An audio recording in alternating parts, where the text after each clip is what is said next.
Welcome to the MMA VCast, everybody. I am your host, Maverick King. I am joined by Remington King across the state of California. We will be talking about previewing, breaking down, and predicting UFC 134 Rio, which takes place August 27th. And it is a great card, especially if you're Brazilian, because all but one fight contains a Brazilian or two. So we have three main fights we want to talk about. Remy, as far as fights go and cards go, where does this rank in your hype factor for this year? For the year, oh man, it's got some serious competition. But I'd give it I'd give it a 6 or a 7. Mainly because the main card is just so predictable. But yeah, I don't know. I think that it's kind of the fights are exciting. I mean, even the ones on the prelims and the lower main card are all exciting fights. So I'm looking forward to it, but it ain't the best of the year. Yeah, so three main fights we want to highlight today. Antonio Rodrigo Nogueira taking on Brendan Schaub. Nogueira, many would consider to be towards the end of his career, while Brendan Schaub is more going upwards. A very interesting fight because Brendan Schaub coming off a knockout victory over Mirko Cro Cop, and didn't look that great in that fight. He really was playing ultra conservative against Cro Cop. Didn't really impress me. Did get the win. Then again, Nogueira knocked out by Cain Velasquez. So I think this is an interesting matchup because there's the submission factor. In heavyweight fights, it's always interesting when you get a guy like the Nogueira, or you get someone like Frank Mir, and there's always that extra factor because usually you're only talking about wrestlers or knockouts. But this case, we're talking about the possibility of if this goes to the ground, which it probably will, because Brendan Schaub likes to take it to the ground. I would see Nogueira throwing some submissions. I don't see those being successful. I like Brendan Schaub to win this one by third round TKO. I think eventually he's just going to wear him down and win the fight. Yeah, Big Nog is definitely at the end of the career, and I think this could be very well the end of it. We've seen all these guys, all these old guys passing on. I mean, started with Liddell, and as sad as that was, and we've seen it with Vandalay. We're seeing it with, and we're going to see it with Nogueira, in my opinion. I think Nogueira definitely has a solid ground game, and if he can just maybe pull full guard, then he could maybe catch Brendan in an arm bar or a triangle maybe. But I think Brendan's is going to be able to just keep his weight on him and just be the stronger, younger guy here. And then he's just going to, I think he'll take the decision like he did with Gabriel Gonzaga, where he's kind of beat him up, in this, but never really exploded too much. So yeah, I'm going to pick Brendan Schaub by a good 30-26 decision. Interesting. Okay, then we have the former champion, Mauricio Shogun Hill, taking on another former champion, Forrest Griffin. Now, Forrest Griffin coming off a victory, 30-27 decision win over Rich Franklin. On the other hand, Mauricio Shogun Hua losing his title to John Jones in a very unpleasant fashion. Pretty much just got completely toyed with, tossed around. It did not look at all like he was healthy.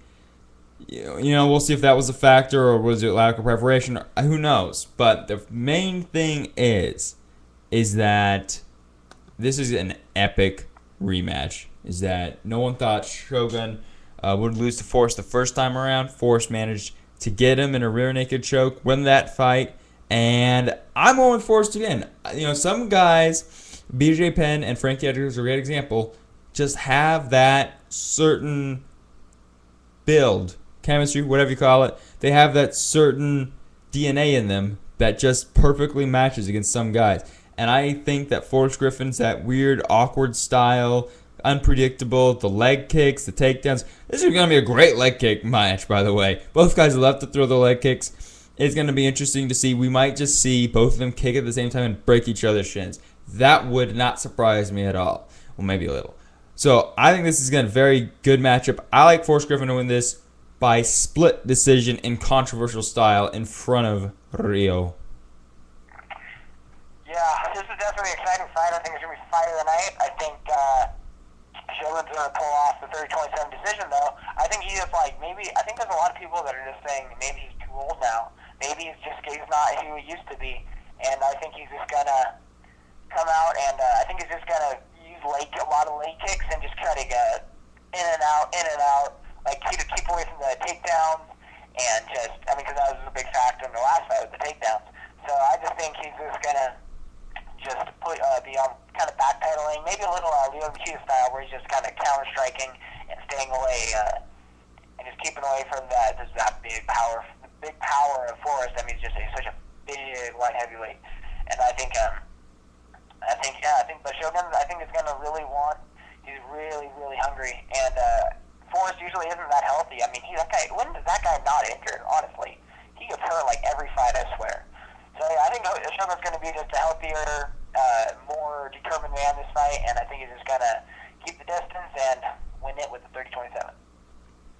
All right, and the main event, Anderson the Spider Silva taking on Yushin Okami in what is destined to be another great highlight. I would love to see a great fight where Yushin puts up a Chael Sonnen effort, but I don't think he's going to.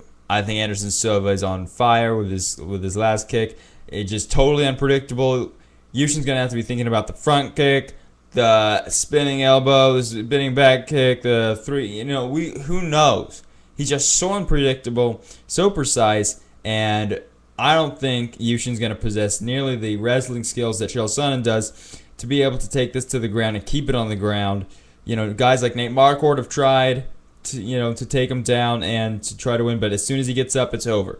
So I think this is a pretty one-sided match. I like Anderson Silva, and I like him to get I'm going to go with, if we see, I don't know, if we see a certain actor that does roundhouse kick to the face, I would definitely see that happening. If not, then we might just see the typical spinning back elbow to the jaw.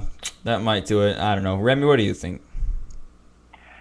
Yeah, this is, I think, just complete outclass in every aspect. I don't think. I'm really tired of hearing people being like, oh, you should not call me this, you should not call me that, he beat him, and blah, blah, blah. It's because he took him down, and if you're being honest with yourself, everyone knows Anderson Silva's going to win. Come on, let's be honest here.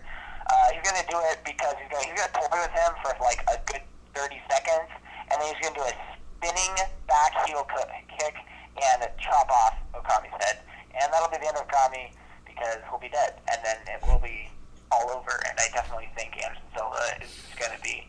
Anderson Silva will hopefully and then Anderson Silva will get the winner of Brian Sanders and Chael Sonnen, which will be an amazing fight.